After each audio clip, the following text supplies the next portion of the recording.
Hey, what's up, guys? You asked if anybody had any suggestions on uh, the drift trike build that you had.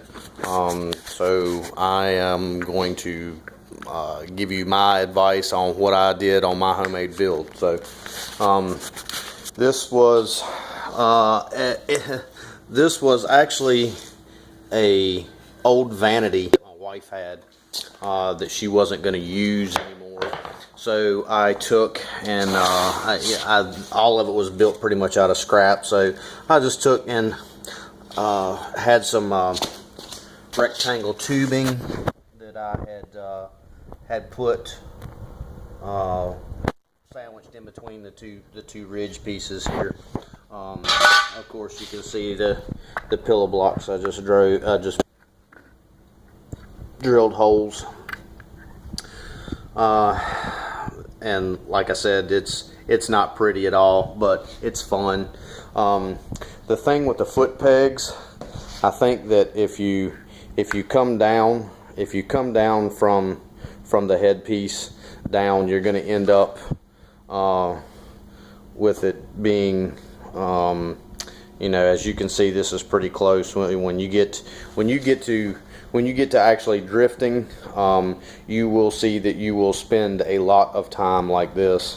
So I put mine out just roughly 45-degree angles. It's really comfortable. The only other thing that I can suggest is PVC is a definite must. It will not turn if you use straight rubber. Once the rubber gets warm, there is no more turning, and then it is no more fun. So mine also has flex to it, but it's good for 250 pounds. I've got about I don't know, roughly 30 degrees of rake on it, which I'm no master fabricator like Ike, but I just did something to connect it up. I just tried to reclaim all the pieces off the bicycle. Of course, the brake, I rigged this up to work the throttle. This was the cable off the rear derailleur. And of course, I had to add the little cute bell to it.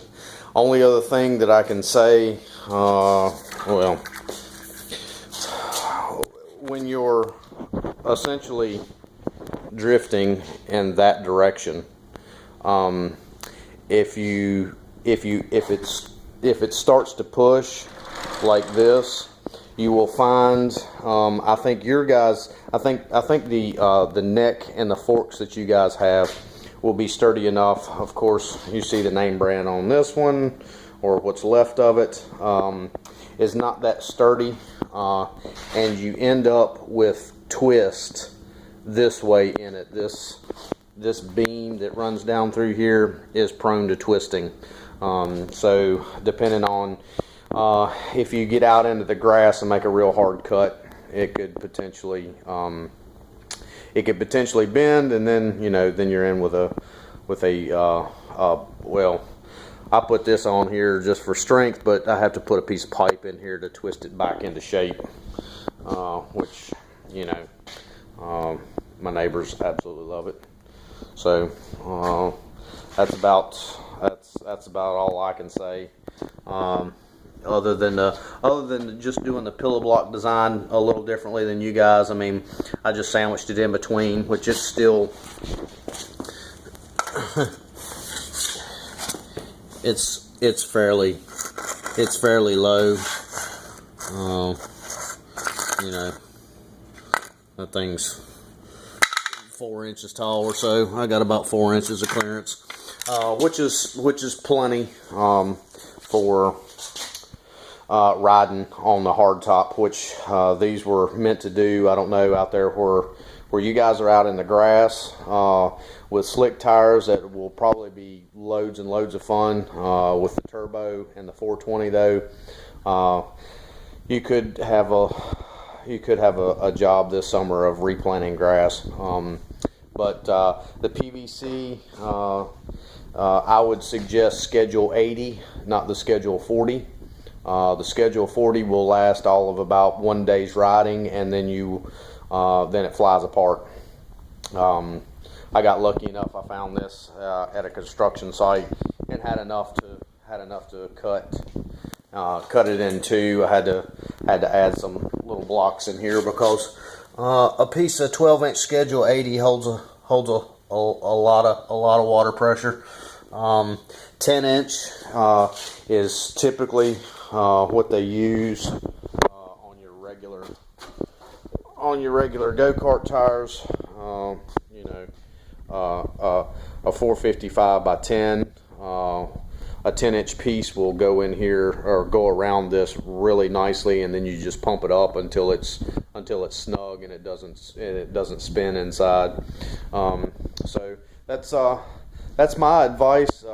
I took, I guess, the things, like I said, I tried to reclaim everything off the bicycle that I could.